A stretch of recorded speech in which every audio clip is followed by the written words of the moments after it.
Kumusta? Mabuti! For today's video. For today's video, nagpadala ng pagkain dito sa bahay ang pamangkin ni Lola na anak ni Imadora. At dahil may kalayuan ng bahay nila dito ay ipinamasahin na lamang sa taxi. Dati-rati kapag may ibinibigay silang pagkain ay doon ko na lamang kinukuha sa bahay ni Imadora. Pero dahil nagkagera nga dito ay pansamantalang nakatira din si Imadora at ang kanyang caregiver sa bahay ng kanyang anak. Luma na kasi yung building kung saan nakatira si Imadora kaya wala silang bomb shelter. Kaya kapag may gera ay doon siya pansamantalang nakatira sa kanyang anak na babae. Pinababa na nga ako ni Lola niyan at on the way na daw yung taxi na pinagpadalhan ng pagkain. Matagal-tagal nga din ang pinaghintay ko dyan at akala ko nga ay ayan na yung taxi, abay hindi pa pala at lampas.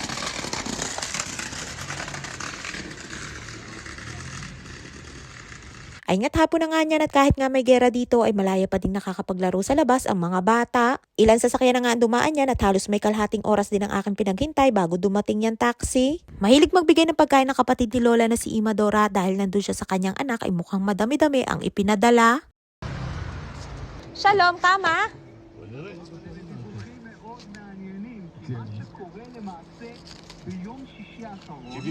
שבעים?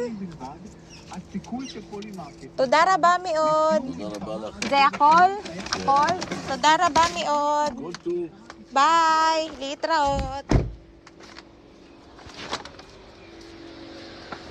Ay nga nakuha ko na at 70 shekel yung bayad sa pamasahe ng pagkain o nasa 1,300 pesos. Dalawang paper bag nga yan at medyo may kabigatan at mukhang madami nga ang pinadala na pagkain. Wala namang okasyon at regular na pagkain nila yan, siguro ay maraming naluto kaya pinadalhan sina Lola. Mga luto nga ng anak ni Imadora at kwento nga ni Imadora kay Lola ay hindi siya makapagluto dun sa bahay ng kanyang anak. Ayaw niya kasi mangialam sa kusina doon dahil kung si Imadora ay malinis sa bahay ay mas malinis daw sa bahay yung kanyang anak. Medyo na-stress nga din si Imadora doon dahil kahit konting patak daw ng tubig ay ayaw nung anak at gusto ay laging tuyo katulad sa banyo. Siguro pagkatapos gamitin ay ayaw makikita nung anak na may basa-basa. Pagdating ko nga dyan sa bahay ay diniretso ko muna kay Lola yung pagkain para makita niya kung ano ang mga ipinadala. ויש גם קוסקוס, ויש גם כל מיני דברים טובים, ויש גם עוגת גבינה, ויש זה.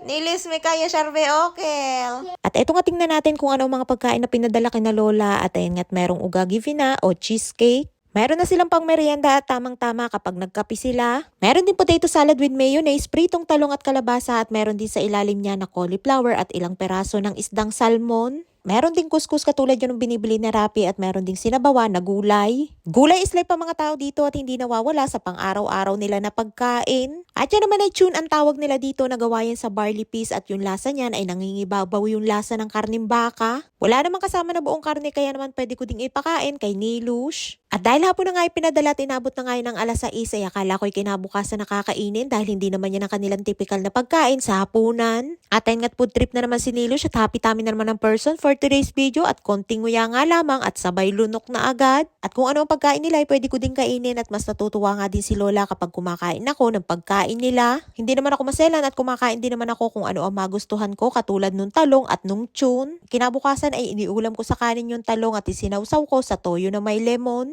Dito sa Israel ang talong ay hindi nila iniuulam sa kanin kundi ginagawa nilang salad at yung prito naman ay minsan ay ginagawa nilang palaman sa tinapay o pita bread. עוד לא אכלת טוב, היה ממש קרים, השומעת, ונדיתי. Taim! לא אכלת טוב, החומית הייתה טובה Labriyot! Simut sarap na naman nga si Nilush at kahit nga ubus na ay talaga naman sinasaid pa. Ayaw pang tigilan yung plato at binibiro ko nga na baka makain niya pati yung plato. Mat mi bakesh! יותר מאוחר, עוגת גבינה ב4-5. At nga kakatapos nga lamang kumain ay nahirit pa sa akin at gusto na din kainin yung cheesecake. Kala niya nga'y maaga pa at sabi niya sa akin ay sige daw at mamaya na lamang alas 4 o alas 5 kakain ng cheesecake. At sabi ko naman ay pang kinabukasan na yun dahil alas 6 na din at kakatapos lamang din niya na kumain. At ayun nga pagkatapos kumain ay pupuntahan na naman sana si Lola sa kwarto at makikikain na naman kundi ko pa sinaway. Sweet. Tiri at saka kahalikon siya lak. איך לאכול? Ken akar ka, shwi. Anino ten lak? Ay nga't sabi ko'y maupo muna at pati nga ang kanyang walker o halikon ay nalimutan niya na. At pagkatapos ni Lolang kumain ay tinawag na nga din niya si Nilush para ibigay yung kanyang tira. Basta nandyan si Nilush ay walang sayang na tirang pagkain basta wag lang karne at isda. Ay siya nga dito lamang ating kwento for today's video at maraming po salamat sa inyong support at laging panonood. Mag-ingat po tayong lahat palagi. And please follow and share ako Infinity Private Resort and Events Place and please subscribe to my YouTube channel.